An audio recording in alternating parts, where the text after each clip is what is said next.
네, 여러분 안녕하세요. 자, 요즘 이 리플의 호재가 끊이질 않고 있다 보니까 기관들과 대형 거래소의 투심이 살아나면서 엄청난 상승력을 보여줬었는데, 그러다 보니까 최근에는 은행업까지 진출을 하면서 정말 세계 인프라를 장악하려는 행보를 보여주고 있고요. 리플과 SEC 간의 이제 재판이 종결 절차에 돌입을 하면서 4년간이었죠. 이 4년간의 기량인 악재 해소에 긍정적인 스탠스도 보여주고 있어서 고래들의 어마어마한 자금력으로 큰 상승을 보여주고 있는데, 저는 감히 말씀을 드리자면 아직 본게임은 시작도 안 했다라고 계속 제가 말씀을 드리고 있습니다. 관련돼서 대응 방법과 어떤 이슈들이 있는지 함께 살펴보도록 하겠습니다. 자, 뉴스를 보게 되시면 가상화폐 기업 미 은행업 진출 쟁거름이라는 내용인데, 내용을 보게 되시면 미국에서 가상화폐 기업들이 은행업 진출을 서두르고 나섰는데, 도널드 트럼프 미국 대통령이 공약한 친가상화폐 규제 환경에서 전통적인 금융 시스템에 뿌리 내리려고 하는 전략이라고 얘기를 하고 있는데, 가상화폐 XRP 발행사인 리플랩스는 스테이블 코인 발행사 서클, 디지털 자산 수탁사인 비트고가 미국 연방 당국인 통화감독청이죠,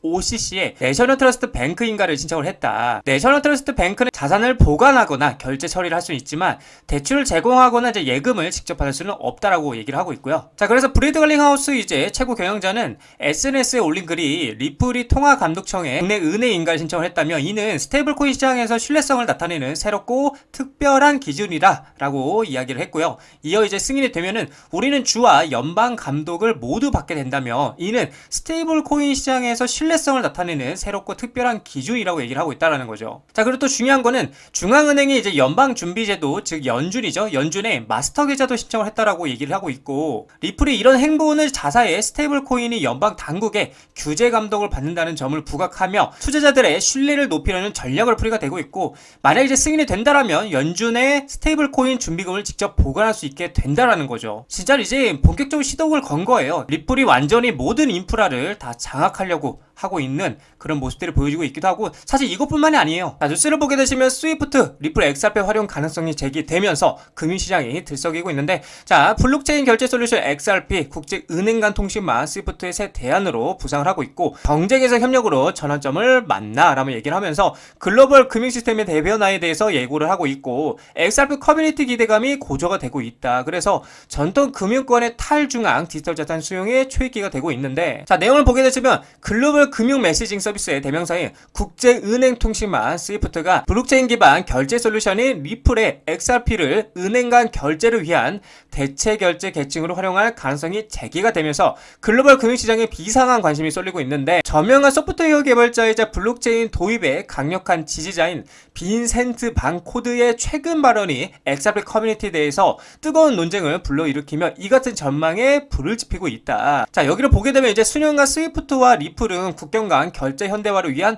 경쟁자로 서로 인식이 되어 왔어요. 근데 이 부분에 대해서 좀 말씀을 드리면, 자, 스탠다드 차타드 결제 분야에서 리플과 스위프트 활용 사례에 대해서 폭탄 선언을 발표를 했었는데, 이제 영국계 메이저 은행의 스탠다드도 이제 스위프트를 어떻게 못 쓰겠다라고 하면서 이 XRP가 훨씬 빠르고 싸다라고 얘기를 하고 있고요. 이게 단순한 기술 비교가 아닌 실제로 XRP를 활용해서 테스트를 해본 결과 무역금융부터 국경 간 실시간 송금까지 실제 은행 시스템 안에서 이 XRP로 테스트를 해보았는데, 그 결과 이 리플은 뭐다? 찐이었다, 진짜였다 라고 얘기를 하고 있는 거예요. 이게 무슨 말이냐? 기술력을 인정한다라고 얘기를 하고 있는 겁니다. 자, 그리고 또 중요한 게 뭐냐? 실제 미국 결제 시스템에 리플이 채택되면서 본격적인 제도권 진입에 맞이를 했는데, 자, 그렇다 보니까 지금 스위프트와 리플 경쟁에서 협력자로서 전환점을 맞이했냐라고 얘기를 하고 있는데, 수년간 이제 스위프트와 리플 간에 1만 1000개 이상의 금융기관을 아우르는 방대한 네트워크를 자랑하는 이 스위프트는 이제 오랫동안 은행 간 통신의 표준으로 군림을 해왔습니다.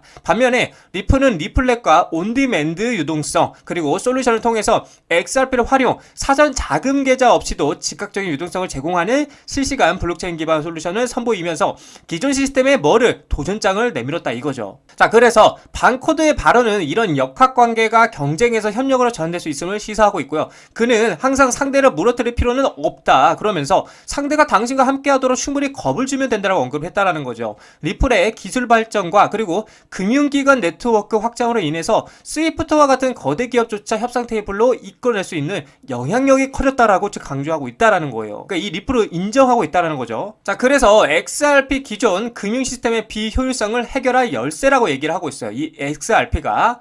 자, 리플의 핵심 가치는 XRP를 브릿지 자산을 활용해서 실시간 국경과 결제를 가능케 하는 능력이 있다. 특히 ODA 솔루션은 고가의 노스트로, 보스트로 계좌를 필요로 하지 않아 운영 비용을 절감하고요. 자본 효율성을 개선하려는 금융기관에 매력적인 대안을 제시한다라고 얘기를 하고 있다라는 거죠. 만약에 스위프트가 XRP를 포함한 리플의 기술을 채택한다라면 현재 글로벌 결제 인프라의 고질적인 비효율성을 상당 부분을 어떻게 해소할 수 있을 것이라고 기대가 된다고 얘기를 하고 있는 겁니다. 더욱이 이러한 협력은 기존 금융 컨소시엄이 탈중앙화 디지털 자산을 주류 결제에 공식적으로 수용하는 최초의 획기적인 사례가 될 것이라고 얘기를 하고 있고, 이는 금융산업 절반에 걸쳐 블록체인 기술의 수용을 가속화하는 중요한 전환점이 될 수 있다라고 얘기를 하고 있다라는 거죠. 자, 그래서 스위프트는 아직 이 같은 움직임을 공식적으로 발표하진 않았으나 블록체인 통합에 대한 개방적인 태도를 보여온 징후들이 있었고요. 2022년 스위프트는 체인 링크를 사용해서 서로 다른 블록체인 간의 상호 운용성 테스트를 시작하기도 했었고요. 리플 또한 스위프트와의 대화 및 중앙은행과의 협력을 포함한 파트너십을 확대를 인정했다라는 겁니다. 자, 그래서 반코드의 주장은 아직 추측에 불과하지만 금융의 미래를 형성하는데 더 광범위한 트렌드를 기반으로 하고 있고요. 리플이 미국에서 부분적인 법적 명확성을 확보하고요. 글로벌 금융 업계의 토큰화 및 블록체인 기술을 적극적으로 모색함에 따라서 리플과 스위프트 간의 궁극적인 파트너십은 더 이상 불가능한 시나리오가 아니다라고 얘기를 하고 있어요. 그래서 XRP 커뮤니티에서 이러한 발표는 XRP 장기적인 유용성에 대한 믿음을 입증하고 있고 대중화의 촉매자가 될 꿈의 실현과도 같을 것이다 라고 얘기를 하고 있는 거죠. 그래서 여러분들 긴 말 필요 없습니다. 우리는 이 리플, XRP, 이 리플의 가치, 그쵸?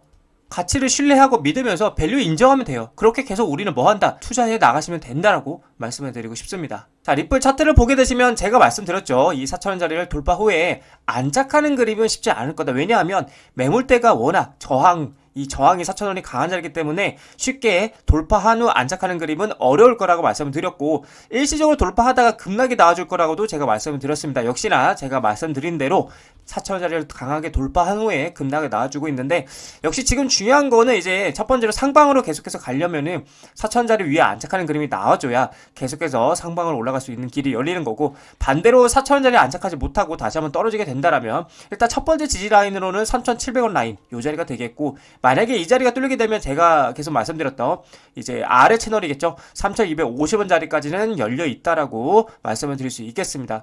그래서 이 4,000원짜리를 강하게 돌파하고 안착하는 그림이 나와주려면 일단 제가 생각하는 관점에서는 재판이 마무리가 돼야 되고, 두 번째는 ETF가 승이 나야 된다. 그래야 강하게 자금력이 들어오면서 4,000원짜리를 돌파한 후에 안착하는 그림이 나와줄 수 있을 거라고 저는 그렇게 생각이 됩니다. 그래서 지금 여러분들이 이제 대응을 해야 될 것은 일단 첫 번째로 3,700원 자리를 지켜주는지가 중요하고, 두 번째로는 이 자리가 뚫리게 되면은 3,250원 자리까지도 열려 있다라는 걸 여러분들이 참고로 하셨으면 좋을 것 같습니다.